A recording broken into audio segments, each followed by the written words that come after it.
Alysa Liu walked away from figure skating at 16, burned out, broken, and convinced she would never compete again.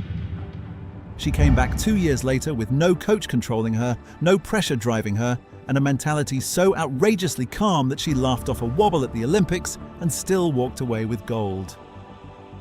So what exactly does it look like inside the mind of an athlete who has completely stopped caring about winning and somehow wins everything?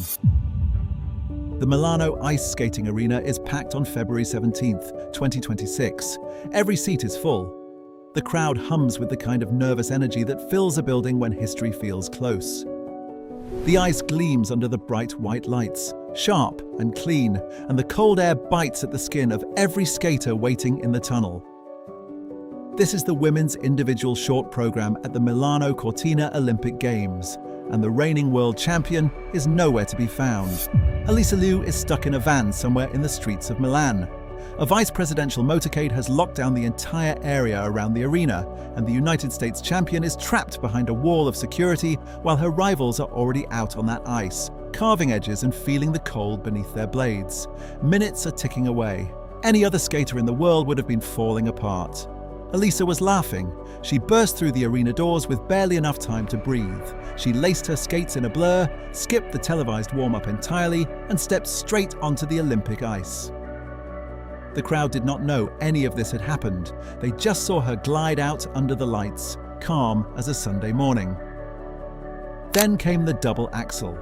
Her landing wobbled just slightly, a tiny imbalance that the whole arena felt at once. Every coach in the building tensed up.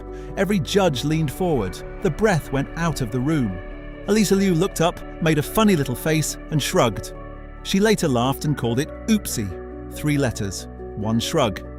And in that single moment, everything about her comeback became crystal clear. She told Team USA plainly, "Winning and losing don't affect me anymore. I feel pretty indifferent about placements. Medaling doesn't fulfill me, I skate because I like to skate." That was not a line rehearsed for a camera. That was a revolution wearing a glittery costume and standing on Olympic ice, completely unafraid of anything the scoreboard had to say.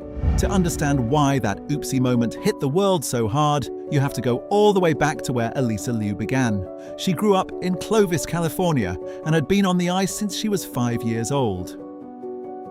The rink was her whole world before she even knew what a world was. The smell of cold air and fresh ice, the scrape of blades on early mornings before the sun came up, the sound of her own breathing in an empty arena. That was her childhood, not sleepovers or school trips.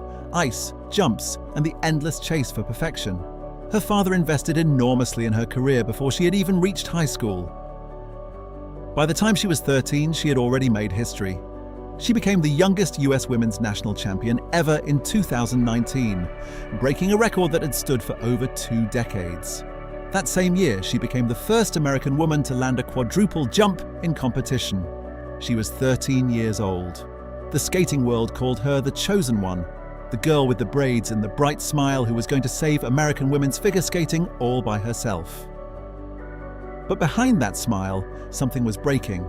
Her life ran on a rigid schedule of 5 in the morning wake-up calls and homeschooling squeezed into the back of a car between rink sessions.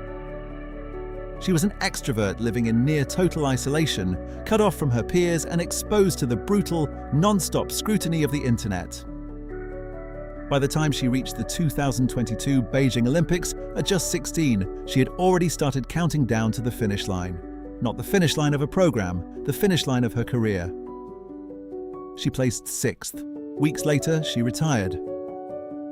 She did not just step away quietly, she sprinted for the exit and never looked back.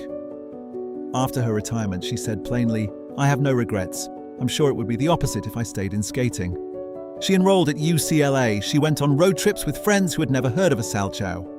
She trekked to the base camp of Mount Everest in Nepal. She dyed her hair in bold stripes. She got piercings and explored every interest the skating world had never allowed her to touch. For the first time in her life, she was actually finding herself. Then in early 2024, a casual ski trip changed everything. She felt the speed and the wind and the adrenaline, and something woke back up inside her. She found a public rink, laced up her old worn-out skates, tried a double axel, and landed it clean. The spark was back.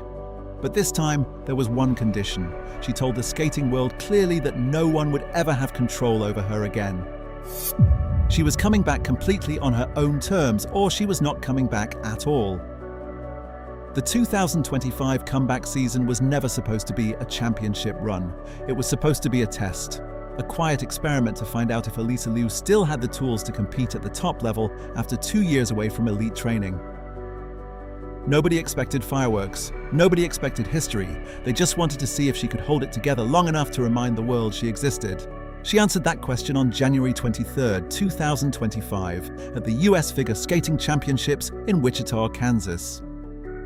She stepped onto the ice radiant and self-driven, looking nothing like a skater shaking off rust.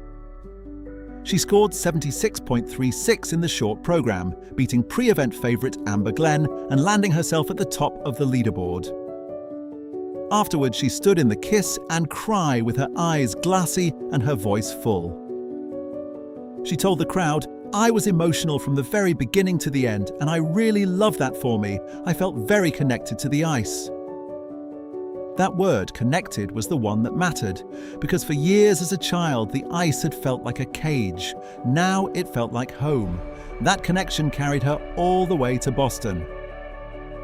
At the 2025 World Championships, every conversation in the building was about Japan. Three-time defending world champion Kaori Sakamoto had dominated the sport for years, and her team arrived in Boston expecting to extend that reign without much resistance. Nobody gave the girl who had been back in full training for less than a year a serious shot at the title. The arena was loud and cold and packed with energy, the kind of electric atmosphere that makes legs feel heavy and nerves feel sharp. Alysa skated like none of that existed. She won both the short program and the free skate. She defeated Sakamoto.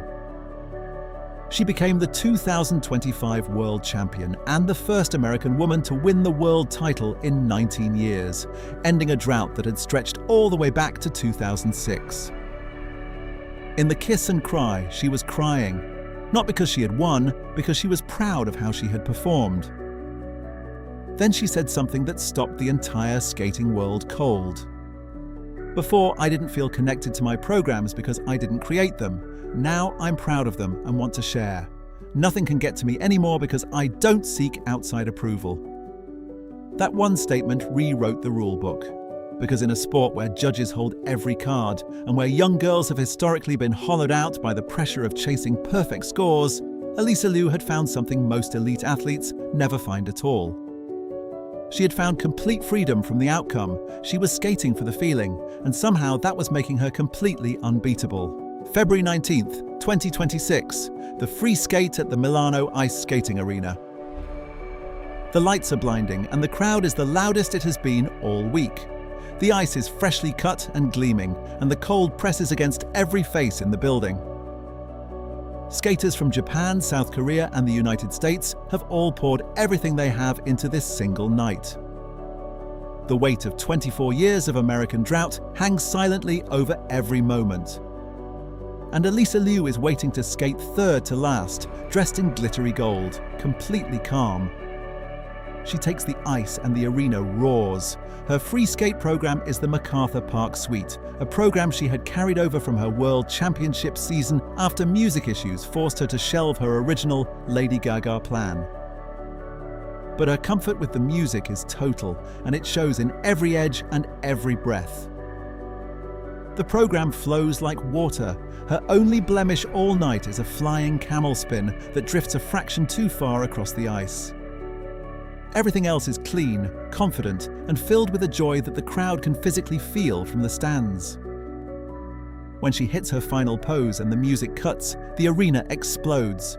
Short program leader Nakai Ami and three-time world champion Kaori Sakamoto, both of Japan, had each made small errors in their own programs. Sakamoto claimed silver, Nakai took bronze, Alysa Liu took gold.